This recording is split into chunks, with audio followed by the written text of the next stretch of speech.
Graça e paz, meu irmão, gratidão damos a Deus pela oportunidade de outra vez em nossa vida estarmos disponíveis para poder meditar na palavra do Senhor. E a nossa meditação, nesse dia 26 de dezembro de 2024, passará pelo segundo livro de Reis, capítulo 5, e o versículo que utilizaremos como base é o versículo 3, e nele está escrito: E disse esta a sua senhora: Tomara que o meu senhor estivesse diante do profeta, que está em Samaria, ele o restauraria da sua lepra. Se você é uma pessoa que tem o hábito, que tem, vamos dizer assim, a disponibilidade diária de estar fazendo a leitura bíblica, ou que você gosta de escutar pregações, exortações, ou gosta de receber versículos bíblicos, certamente essa história já passou por você e você já deve conhecer o personagem. Temos aqui um personagem magnífico, um general de exército, do general do exército sírio, do rei Ben-Hadad. Esse é um general que constrói muitas vitórias, mas as vitórias dele são construídas porque o próprio Senhor lhe dá essas vitórias. Quando a gente começa esse capítulo, que é o capítulo 5, no versículo 1, na parte C desse capítulo, nós temos: E era este varão valoroso, porém leproso. E um pouquinho antes, na sua parte B, diz assim: Porque por ele o Senhor dera livramento aos sírios. Porque por ele o Senhor dera livramento aos sírios. Logo, nós podemos perceber com clareza que o próprio Senhor utilizava aquele general para que os sírios pudessem ter vitórias. Então era um homem que o seu coração já agradava ao Senhor. Mas, como dito aqui, era um homem que, apesar de valoroso, um homem apesar de digno, um homem apesar de respeitável, ele tinha lepra. E o interessante que nesse capítulo, muito provavelmente, era um homem que devia esconder a sua lepra. E esse esconder a lepra é algo mais interessante ainda, como é que ele conseguia. Por que nós temos isso? Porque lá dentro das leis mosaicas, lá dentro de Levítico, a gente vai ver que uma pessoa leprosa era uma pessoa completamente, vamos dizer assim, à parte da sociedade. Era uma pessoa que vivia à parte, era uma pessoa que, inclusive, deveria pronunciar a todos, quando ele se aproximava, que ele tinha tal moléstia. Ou seja, era alguém envergonhado, era alguém, nos nossos tempos, posso dizer que era alguém que iria viver completamente deprimido se fosse viver por esses tempos. Hoje, na nossa sociedade atual, a lepra é uma doença extremamente controlável, A lepra é uma doença, na verdade, que ela é, vamos dizer assim, ela é controlável, mas ela não é curável. Porque o pecado em si, o pecado só pode ser curado na própria presença de Jesus. E Naamã, aqui, através de uma garota, ele vai receber a sua cura, esse general. E o interessante é que é uma garota que ela é escrava dos sírios. Numa das conquistas de Naamã leva ali, como eles pegavam muitas pessoas e eles levaram essa menina como se fosse até despojo da própria guerra, Eles levaram essa menina, isso está escrito lá no versículo 2, e essa pequena garota, ela ficou à disposição da mulher de Naamã. E essa menina, muito certamente, foi alguém que foi criada com os fundamentos, com o temor ao Senhor, com os ensinos. Muito certamente, seus pais, seus familiares, as pessoas que estavam próximas dela, passaram para ela o que efetivamente era necessário, que deveria ser uma menina de zelo e de temor ao Senhor. E esta menina, ela, muito certamente, ela ouviu falar do profeta Eliseu.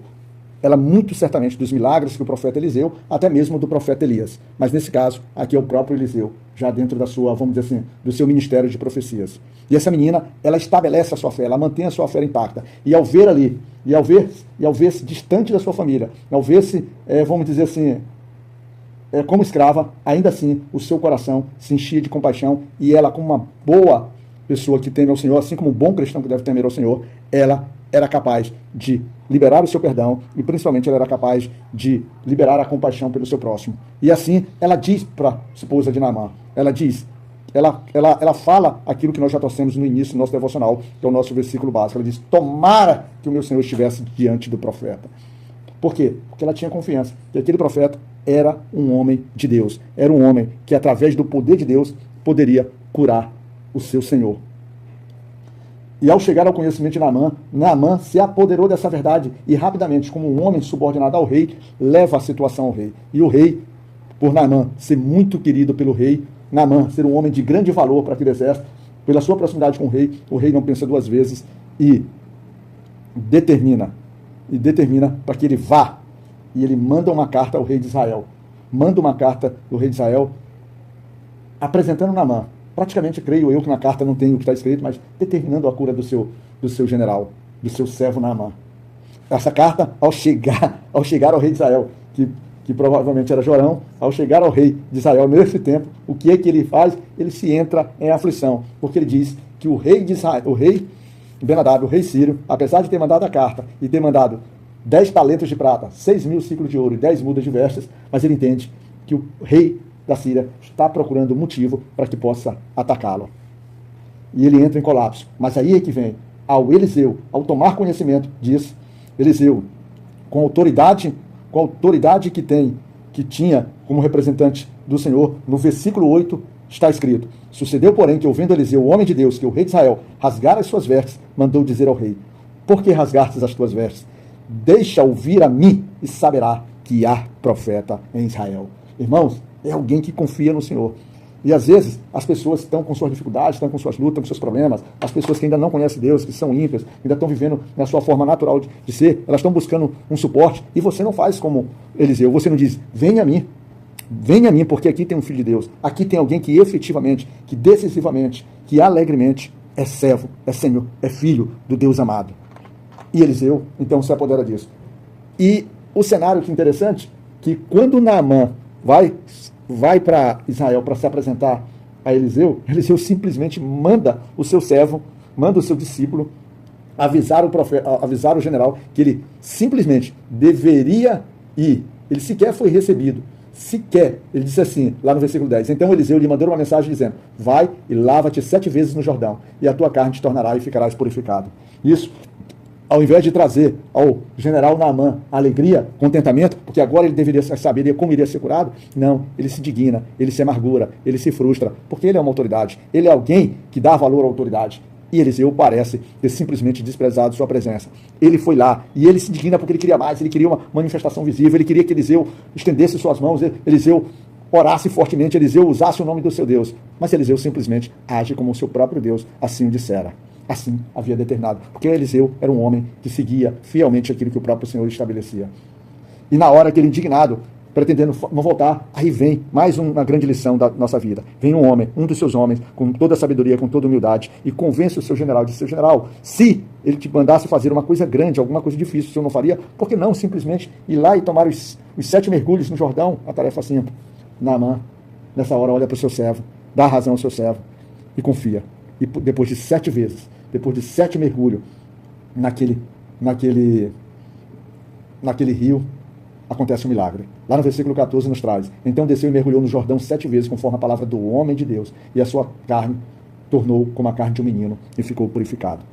Observe, irmão, ele fez conforme a palavra do homem de Deus. E o homem de Deus disse para Naamã fazer conforme aquilo que o próprio Senhor havia determinado. Ou seja, há uma sequência de pessoas, há uma sequência de envolvidos que são obedientes ao que precisa ser feito e fazem o que tem que ser feito, no tempo que tem que ser feito, da forma como tem que ser feito. Isso é maravilhoso. E no meio de tudo isso, Naamã, ao querer agradecer o profeta Eliseu, tenta, vamos dizer assim, brindá-lo com presentes, com pagamento, e Eliseu simplesmente não aceita. Não aceita porque certamente ele via no Senhor que não era, naquele momento, agradável ao Senhor receber aquilo. E aí vai ficar uma última lição desse capítulo.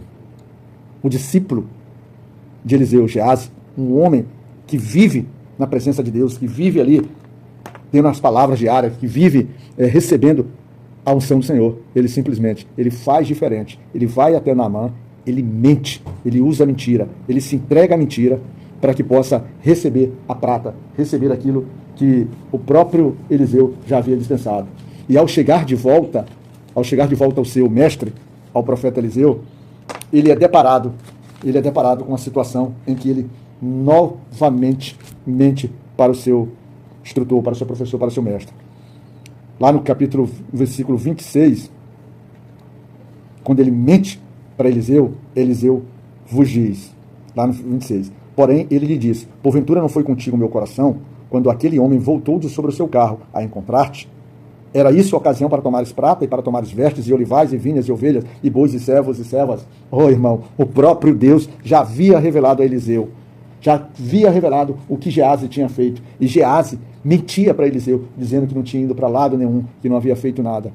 E aí, irmãos, quando a gente usa mentira como fundamento para que a gente viva uma vida, e olha que alguém que vive na presença do Senhor, lhe vem ainda mais, de forma muito mais forte, aquilo que o Senhor vai dizer. A palavra de Deus diz assim: a quem muito foi dado, a muito será cobrado. Ou seja, a nossa responsabilidade que recebemos do Senhor diariamente, ela é maior do que aquele que não conhece a palavra do Senhor. E o Senhor deixa muito claro isso, quando no versículo 27, a gente finaliza esse devocional com o seguinte registro. Portanto, a lepra de Naamã se pegará a ti e a tua semente para sempre. Então saiu diante dele leproso, branco como a neve. Um filho de Deus, um discípulo de Deus, que vive diariamente na sua casa, vive diariamente sendo alimentado da sua palavra, se deixa corromper pela mentira, pela sua ganância, pela sua vontade de ser rico, pela sua luxúria, pela sua soberba. E aí, o Senhor, além de condenar a si, ele vem a condenar sua própria descendência. O Senhor é justo. Às vezes, para a gente parece duro, mas o Senhor é justo. Fica na graça de Deus Pai Todo-Poderoso, meu irmão abençoado, e que a gente possa continuar nessa caminhada em amor e temor ao Senhor, e que Deus possa te cuidar.